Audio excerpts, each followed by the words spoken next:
वो कहते हैं ना, खोते के ऊपर लाइनें लगाने से वो ज़ेब्रा नहीं आता। इसी तरह यूनिफॉर्म चेंज करने से, ग्रीन से पिंक पहन लेने से तुम्हारे अंदर की वो जो अंदर के करतूत है वो नहीं बदल जाएंगे। ऊपर वाले या तो इनको सीधे रास्ते पे लगा ले या हमको ही उठा ले। पिंक पहन के आएंगे एक नई उम्मीद, नई उमंग के साथ। ऐसे यूनिफॉर्म है वो पिंक पहना गए ना, तुम खर्चे ही किए तुम लोगों ने। कैंसर की अवेयरनेस के लिए पिंक पहनी है। तुम्हें ये पता है कि जिन लोगों की अवेयरनेस के लिए तुमने पिंक पहना है, ये जिस तरह की क्रिकेट तुम घटिया खेले हो, इससे उन बेचारों को कैंसर के साथ साथ और 1000 बीमारियां हो जाएंगी। उनको तो छोड़ो, हम जैसे जो नॉर्मल लोग हैं हम बेचारे पागल हो जाते हैं यार। तुम्हें हमारी अवेयरनेस कौन करेगा? तुम्हें लगता है कि ये तुम पिंक पहनकर कोई अच्छा मैसेज दे, ये अच्छा मैसेज दोगे तुम? मतलब टीम तो वही होती है ना, यानी कि जो अच्छा खेलते हैं और फिर अवेयरनेस जाती है।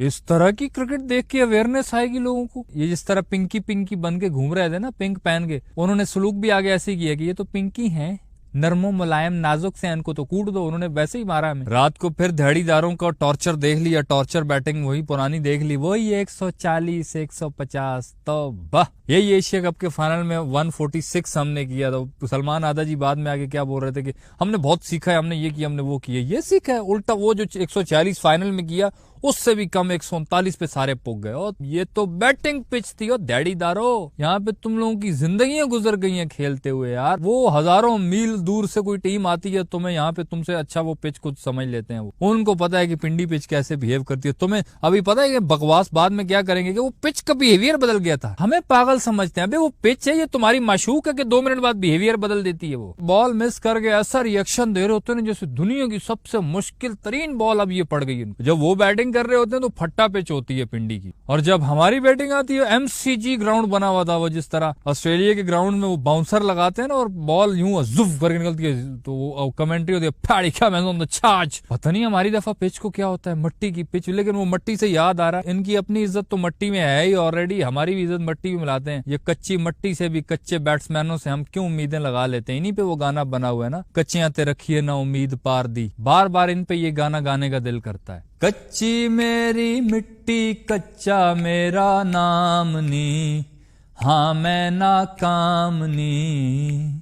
कच्चे आंदा होंदा कच्चा अनजाम नी, है गल आम नी। कच्चे आते रखिए ना उम्मीद पार दी, हरिये हरिये चल फिर हरिये, फिर हर गए कंट्रोल। हमारी टीम में ना जब भी कोई बैट्समैन आता है, सारी आवाम को पहले ही पता होता है कि आगे पता है क्या करेगा। पहली 7 से 8 से 10 बॉलें टोक टोक रोकेगा, फिर इधर उधर देखेगा, फिर पिच को जाके देगा, फिर पिच के ऊपर थोड़ा बल्ला ठकोरेगा, टुक टुक टुक। हाँ समझ रहा हूँ, मैं समझ रहा हूँ। शुरू में हमें भी लगता था कि यार हाँ समझ रहा है पिच को ना, यहाँ से थोड़ा ये, यहाँ पे थोड़ा और लॉक लाना था, तो हमें पागल बनाते हैं। 10-12 बॉलें टुक टुक करके रोक रोक के मैं समझ रहा हूँ। जैसे ही समझ आ जाती है 15-20 बॉलें पी के फिर ऊपर कैच चढ़ा देते हैं। अब आप खुद हिसाब लगाओ कि साउथ अफ्रीका की कोई कितनी बड़ी टीम है। उनकी टीम में न डेविड मिलर है, न रबाड़ा जो इतना मशहूर है कि उनका सबसे बड़ा बॉलर, न मार्को जेनसन उनका और बड़ा बॉलर। वो नॉर्मल बॉलर थे, एक बर्गर था, एक और था विलियम्स, वो तो ऐसे भाग के आ रहा है जैसे एहसान कर रहा होता है, स्लो स्लो, लेकिन वो भी बोल्ड कर रहा है उसको ज्यादा फरहान को भी। उनका वो कॉर्बन बोस और भौंस, ये देख लो, अब ये भी हमारे लिए बहुत बड़ी बला बना। 4 विकेट तो ये ले गया। पैट कमिंस और ब्रेटली, शोएब अख्तर, वसीम अकरम, सबकी रूह इसमें आ गई। ये उनकी टीम है। कोई बड़े प्लेयर थे ही नहीं। रिली रुसो वैसे ही उनका रिटायर है। कौन थे वो छोटे छोटे नए नए लड़के? उनका कैप्टन ऐसा है जिसको शायद अपने मोहल्ले वाले भी नहीं जानते होंगे। और यार अपनी कंडीशन, या तो ये होता है ना, चलो हम उनके पास जाके हारते तो फिर भी हम थोड़ा कहते हैं कि यार ऐसा होता रहता है। फिर तुम कहते हो कि अवाम सपोर्ट करने नहीं आती। कसम से पिंडी स्टेडियम फुल भरा हुआ था, भर भर के अवाम आई थी, खच्चा का। ये नारे भी लग रहे हैं, बाबर के भी नारे, बाबर साहब 0 पे चला गया है। फिर अवाम को फुदू लगाते हैं, प्रेस कॉन्फ्रेंस में आके कहते हैं कि हम लर्न कर रहे हैं जी, करोड़ों रुपया तुम कमा रहे हो, हमें तुमसे 1 रुपया भी नहीं चाहिए। हम कब कहते हैं कि तुम अवाम को पैसा दो? भाई तुम एक जीत टुच्ची सी क्रिकेट खेल रहे हो, तुम पैसे लो, बेशक करोड़ों अरबों सब ले लो पैसे। भाई अवाम तुमसे पैसे मांगने नहीं आती, अवाम का सिर्फ एक होता है कि तुम जीत जाओ यार। या जब से सलमान आदा जी T20 में आए हैं, एक वो न्यूजीलैंड वाली इनिंग थी, वो छोटी टीम, उनको सलमान आदा जी ने एक आध को 50-50 मारी थी। उसके बाद बताओ क्या फट्टा पिच पे भी अब नहीं चले आता जी। ये हमारा कैप्टन है और 111 का स्ट्राइक रेट है, ये देश का रक्षक है। वो एक रिकॉर्ड भी सामने आ रहा था कि 2020 से पहले तक हमारे जो है 33% डॉट बॉल्स होती थी T20 में। 2025 में हम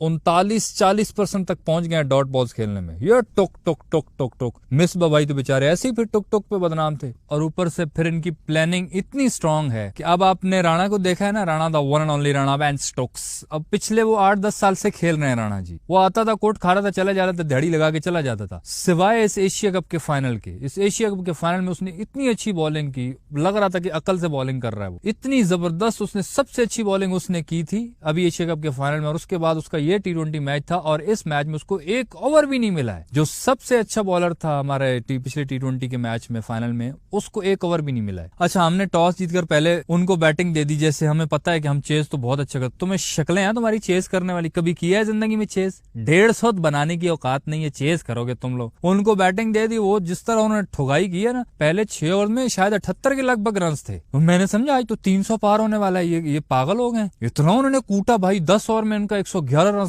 पहुंच गया था। वो तो बाद में आके मैच विनर नवाज ने आके स्पिन बॉलिंग का जादू शादू चलाया, उसने रोका उनको। 3 विकेटें नवाज ने ली हैं। उनका वो हैंड्रिक्स जो है वो शुरू में तो बहुत मार रहा था, बाद में थोड़ा तमीज में 50 उसने भी कर दी।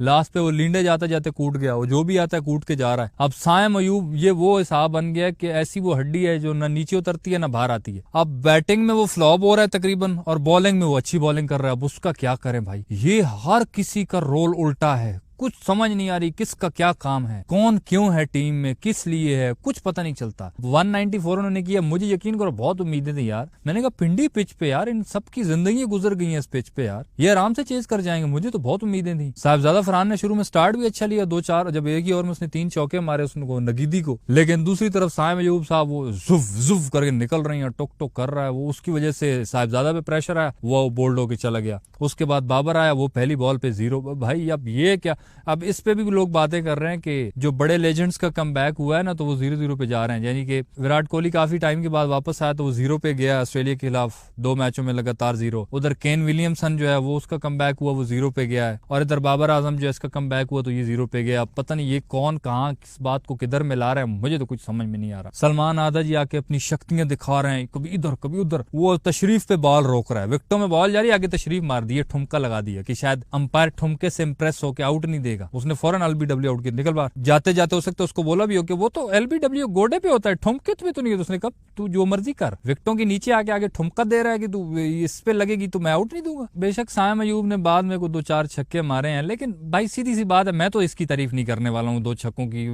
मेरे लिए तो ना मारता बेशक, पता नहीं 28 बॉलों पे 36 की 37 जितने भी किए। शुरू में जो मोमेंटम गया है ना, शुरू में वहीं से सब कुछ पलटा है। शुरू में जो साहिबजादा मार रहा था, वहां पे अगर साइम मारता तो फिर ही फायदा होता। आखिर पे आगे मैच विनर नवाज ने कोई शॉटे मोटे मारी, 20 बॉलों पे 36 वो कर गया, बस ठीक है। राणा जी सीधी शॉट खेल नहीं आती, पुट्ठी शॉट खेल रहा था, उस पे आउट हो गया।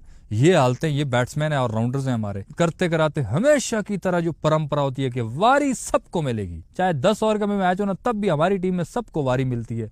139 पे सारी की सारी टीम बुक हो गई है। पहले मैच की तो ये जलालत थी भाई। आपको अगर अच्छी लगी हो ये जलालत तो लाइक कर देना, और अगर मेरी तरह कोई ज्यादा दिल दुखा हो तो लाइक ना करना भाई। अल्लाह हाफिज।